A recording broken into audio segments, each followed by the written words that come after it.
right? So Yeah. it started with the Barisan National Government. It was enunciated by the Barisan National Government, but then Pakatan Harapan came, and then of course we had Perikatan Nasional, and now we have some iteration of the same.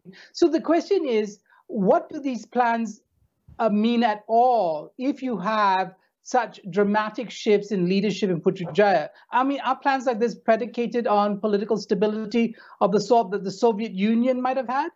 Thank you, Chad. That's a very interesting question. That's a PhD Viva exam question. Okay, let me just recap that. That was really interesting. Now, I think one thing I need to point out is that Malaysia is one of our success stories, if I may say, is that Malaysia, unlike many other, there are some developing countries who failed in their planning.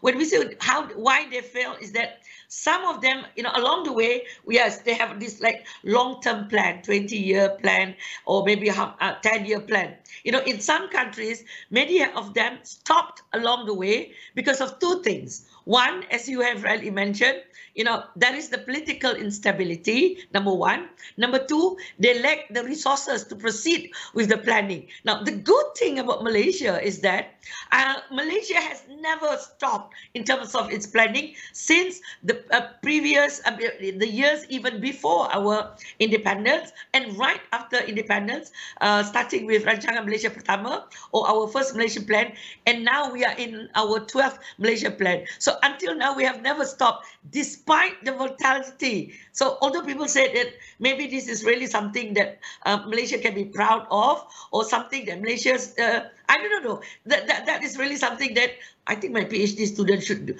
do something like that, Chad. Yes, yes, we definitely need a longer time to discuss that beyond the half an hour of this show.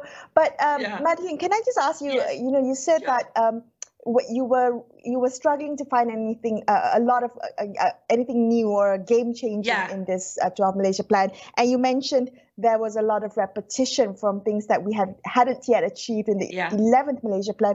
I'm just wondering about that. Was that a failure of planning? Did we set targets too high? Was it a failure of achievement and accountability along the way?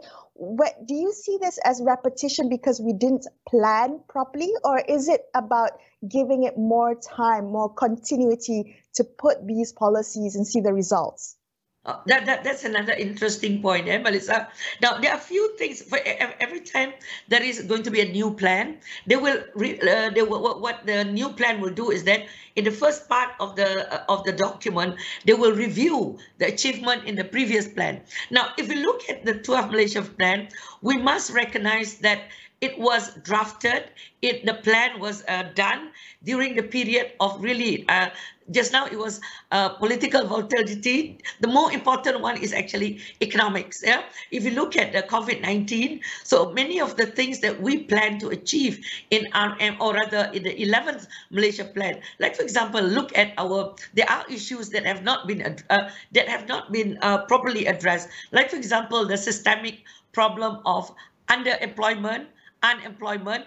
It has been there for God knows ages. The issue about our student, our graduates, unemployment. So it is not something that it just happened today during the 12th Malaysia plan. It had been there in the 11th Malaysia plan, and even to a certain extent in the 10th Malaysia plan. So what it means is that there are some things that have not changed much. So this is what I was really worried when I was looking through the document. I do see that there were efforts to come up with new ideas.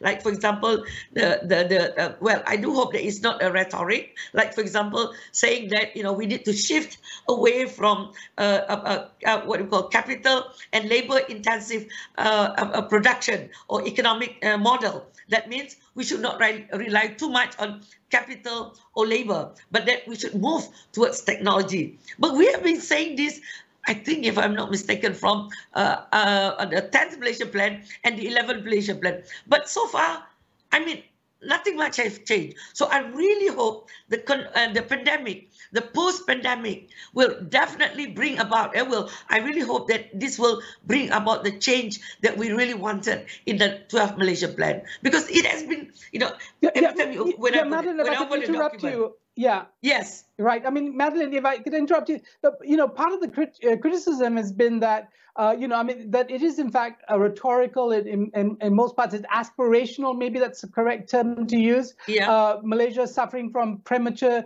deindustrialization, according to some economists. The issue really is that in the 21st century, can governments make such plans? I mean, are we looking really at planning of a different sort? Does it have to be, for instance, decentralized? We look at Sarawak's demand for autonomy, of full autonomy. Recent, criticism coming out of Sabah is that they're colonized by the peninsula, and they are stepchildren in the federation. I mean, are we looking at a Malaysia where no one particular model is going to fit all the three territories and satisfy them politically? Will there need to be some devolution? I definitely agree with you. But in terms of planning, in fact, this morning we were discussing, some even argued that maybe we don't even need a 5-year plan. The dynamic situation that we are in, the dynamism, if you look at, last year or the year before, we don't know such a thing called MySejahtera. Suddenly, it is part of our life. So you can't be planning for something that is like 5 years. Some people say maybe we go through the yearly process, like the budget. Budget is a 1-year plan. So maybe a 5-year plan is a bit too long. So we need to, in fact, I was the one in our discussion this morning. I said, in modeling, these economists, they like to do modeling, they like to do prediction. I said, we need to incorporate the concept of time, time in the sense of how dynamic is time. Because now, even data, the data that we have for poverty, that data is static data.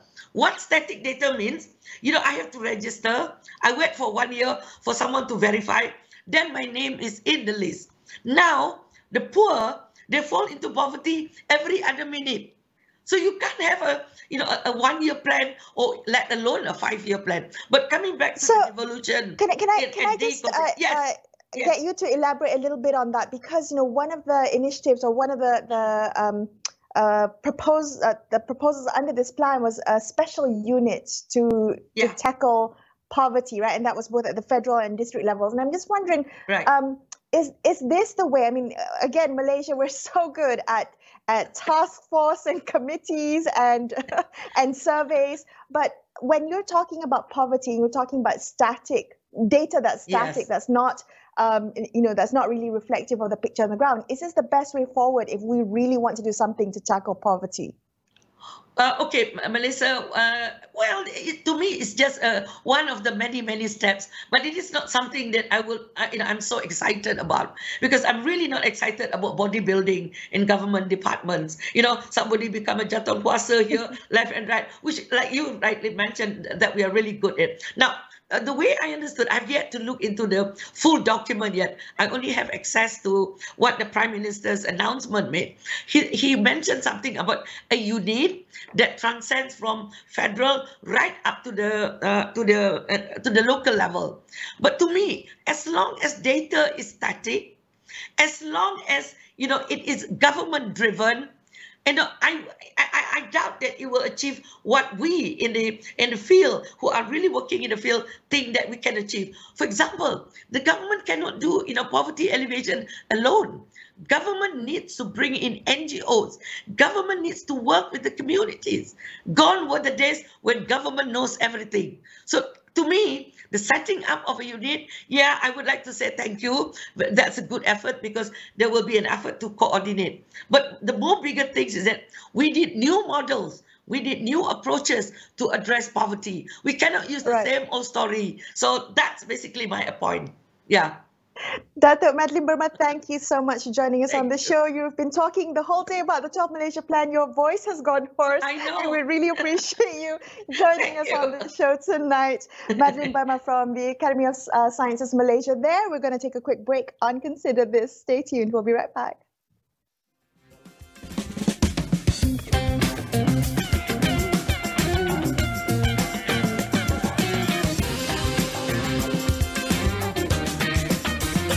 Adakah penyelesaian rangkaian awan dapat meningkat? Ayuh keluarga Malaysia, kita bulatkan tekad dan bersatu hati untuk terus memelihara serta mempertahankan kedaulatan negara. Sebagai keluarga Malaysia yang besar, kita harus bertoleransi dalam semua perkara. Hormat menghormati serta mengekalkan perpaduan rakyat yang berbilang kaum, agama dan bangsa serta integrasi nasional silang budaya adalah tunjang kekuatan kita sebagai sebuah negara bangsa yang berjaya. Umpama selembar benang dikait, ditenun dan dijalin, akhirnya menjadi kain yang sempurna indah.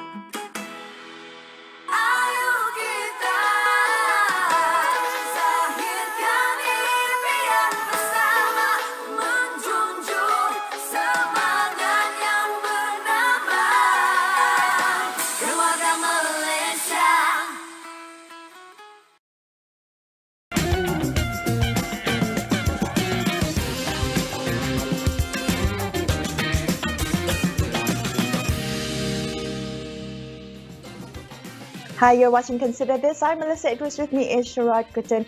If you've just joined us on the show, we're discussing the 12th Malaysia Plan, which was tabled in Parliament today. Let's zoom in on the policy roadmap for the healthcare sector. Joining us now is Azrul Mohamad Khalid, Chief Executive of the Gallen Centre for Health and Social Policy. Azrul, good evening.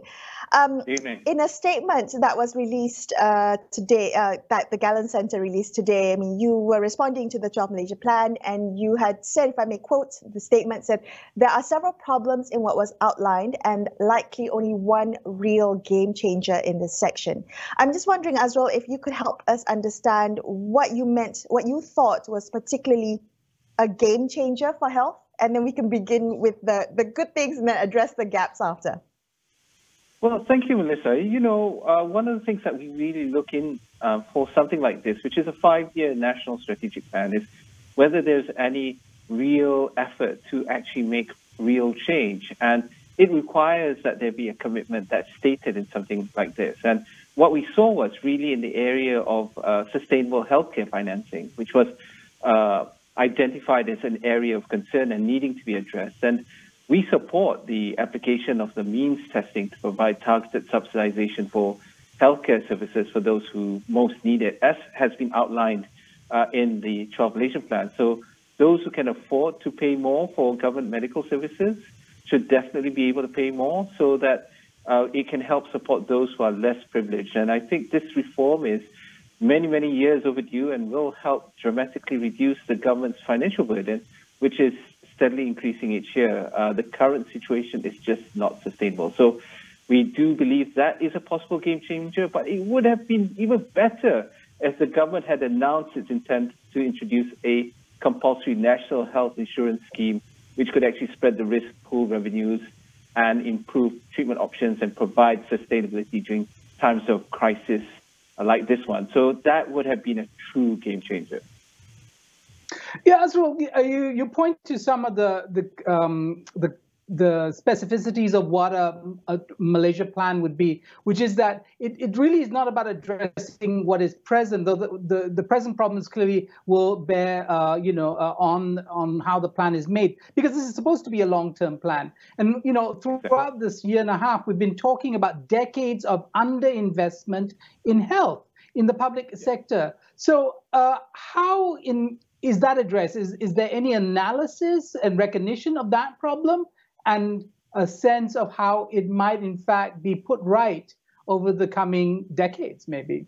Well, to be honest, Shara, I think not many people are going to be enthusiastic about the health section of the 12th Malaysian Plan. And I include that the health minister and the people at the Ministry of Health. And the reason that I say this is because, considering the fact that we've gone through so much for the past 18 months, the sacrifices made by thousands of frontline health and non-health essential workers, and the many strengths and gaps identified, the hard-won lessons from the COVID-19 response, we feel that it's quite underwhelming with regards to what we would expect from something that is looking at responding to some of the issues that were raised during these past 18 months. We expected a much more ambitious and perhaps even progressive agenda that's going to be outlined for the next 5 years. And we just didn't see that, And we often overlook the fact that the healthcare sector is a leader and driver of economic progress in Malaysia. And the fact is that it increased 11% annually compared to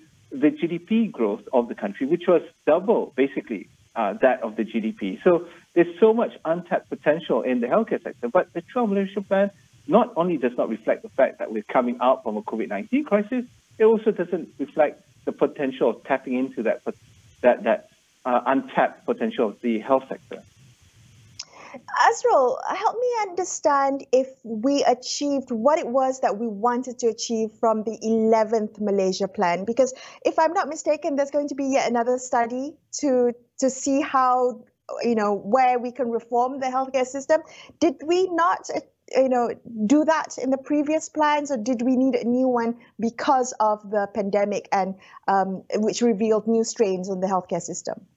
I mean, honestly, Melissa, I'm just surprised that yet another study is being proposed to put together this Malaysia health system reform blueprint. I mean, we've already had at least half a dozen studies over the past 20 years looking at the same issues of national healthcare reform. So I guarantee you that if you look at the latest one, which was done in 2016, which was commissioned by the Ministry of Health and conducted by the Harvard T.H. Chan School of Public Health, you will find the same findings and conclusions from that report that we will come, even with the COVID-19 crisis being what it is and what it has shown. Because what this crisis, this public health emergency has done is to increase the highlight, widen the gap, but most importantly, shine a light on many of those reforms which are needed and can in fact be done today. Just look at those recommendations from that study.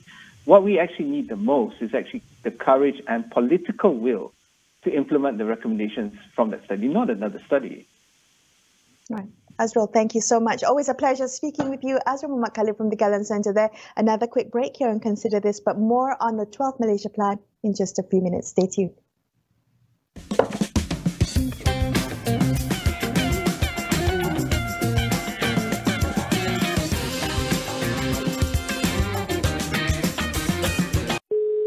Assalamualaikum. Ayuh keluarga Malaysia, kita bulatkan tekad dan bersatu hati untuk terus memelihara serta mempertahankan kedaulatan negara. Sebagai keluarga Malaysia yang besar, kita harus bertoleransi dalam semua perkara. Hormat menghormati serta mengekalkan perpaduan rakyat yang berbilang kaum, agama dan bangsa serta integrasi nasional silang budaya adalah tunjang kekuatan kita sebagai sebuah negara bangsa yang berjaya. Umpama selembar benang dikait, ditenun dan dijalin, akhirnya menjadi kain yang sempurna indah.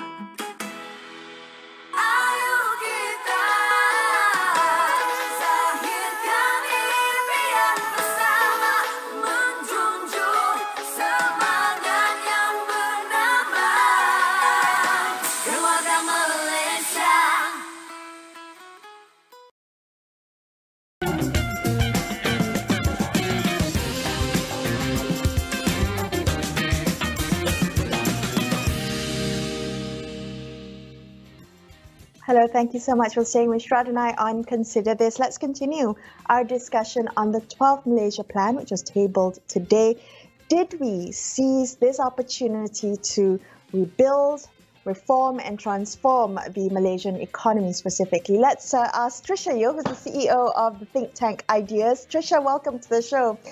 This 5-year plan, I'm just wondering whether this is the plan that we need coming out of a pandemic, hoping to come out of a pandemic better and stronger, or are you seeing more of the same and unmet targets from the previous 5-year plan? Hi, Melissa and Sharad. Thanks for having me. I think well, how do I put it? It's a 5-year plan that tries to hit the right terms and phrases.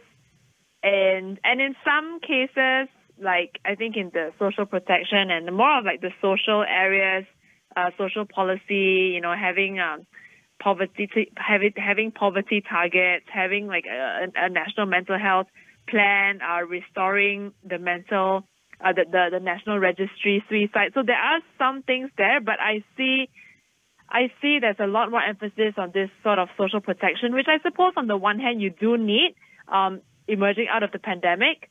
But in terms of really talking about restructuring and addressing the core fundamental deficiencies that ail the economy, that was missing. And, one big area which I'm still trying to digest as well is why the government continues to be obsessed with the corporate equity targets.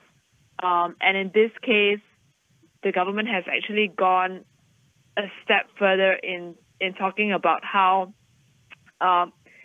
Bumiputras only Bumiputras will be able to buy up Bumiputra firms and shares in this sort of new framework. So I'm trying to get my head around this emphasis. So on the one hand, there are some good things, but on another hand, the deficiencies that we've been talking about again and again, we've said, for example, that the pandemic was a great opportunity to address these, and I don't think I saw that happening in either the speech or the document.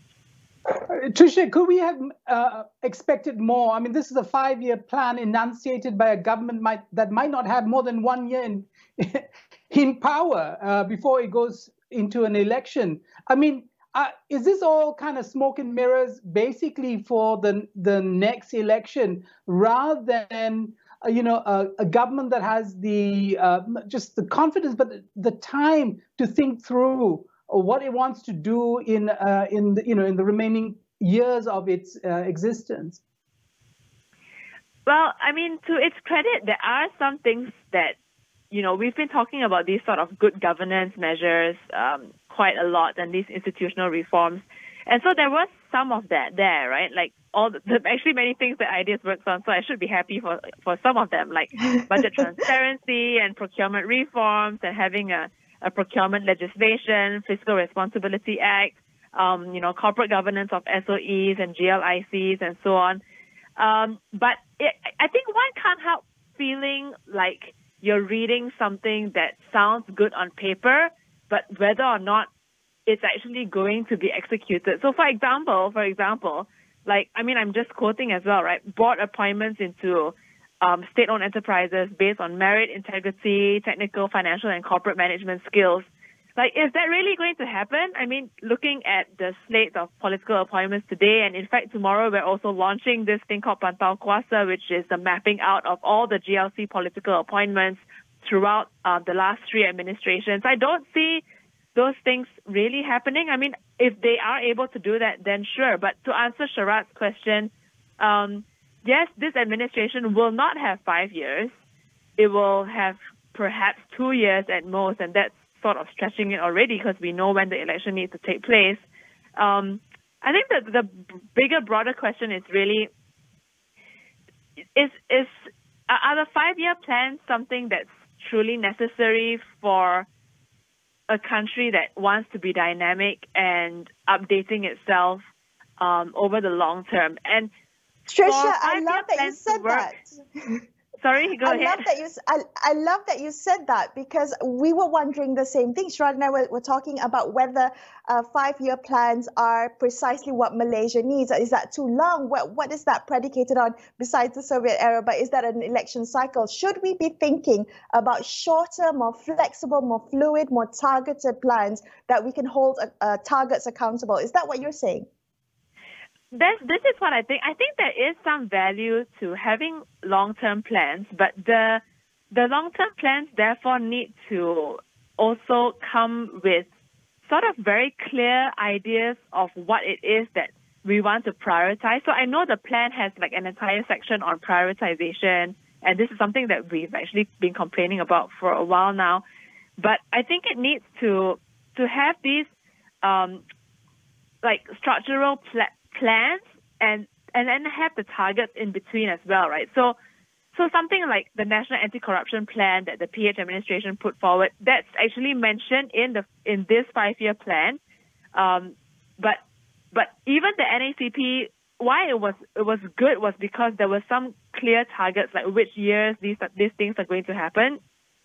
And for this one, there are some things that are good. That's why I'm trying to go through it. It's like 500-page document, right? Yeah. So maybe for the remaining time that I have, I can just talk about the things that I do see kind of like picking out here and there, the good things. But in terms of truly reviving the economy and revitalizing it and what we want to see coming out of the pandemic, I think that's not quite there. And I don't think even any 5-year plan will be able to do that, bearing in mind that there are other unforeseen circumstances coming out, right? So maybe if I just pick on a few things that I think are still good that we should commend. So for example, we've talked for a long time that the social protection system is not well coordinated, so they're merging the Social Protection Council and this other, special cabinet council that it talks about social protection and poverty. So that's one thing. And I mentioned earlier, the whole slate of budget transparency and fiscal issues, corporate governance of SOEs. There's this new emphasis on poverty. So and also marginalized groups. So there's a good development plan for the Orang Asli, for example, with some clear targets. And then education, there's some emphasis on TVET. But you see this as more bits and bobs, right? You've got, you're trying to paint a picture and you've got really nice highlights in certain parts of the picture. But when you draw back and you look at the overall picture, is the painting coherent? Does it make sense? So I think that's still that overarching narrative. That's the missing link that I'm trying to find. What is this plan really all about? I like that analogy. That's really good. That's a good analogy to give our painting. We need to look at the overall painting and make sure the painting itself is a good painting and not just a mosaic. Thank you so much, Tricia. We appreciate your time. That was Tricia Yeo of Ideas wrapping up this episode of Consider This. I'm Liz Idris. And I'm Sharad Kuttan, signing off for the evening. Thank you so much for watching. Good night.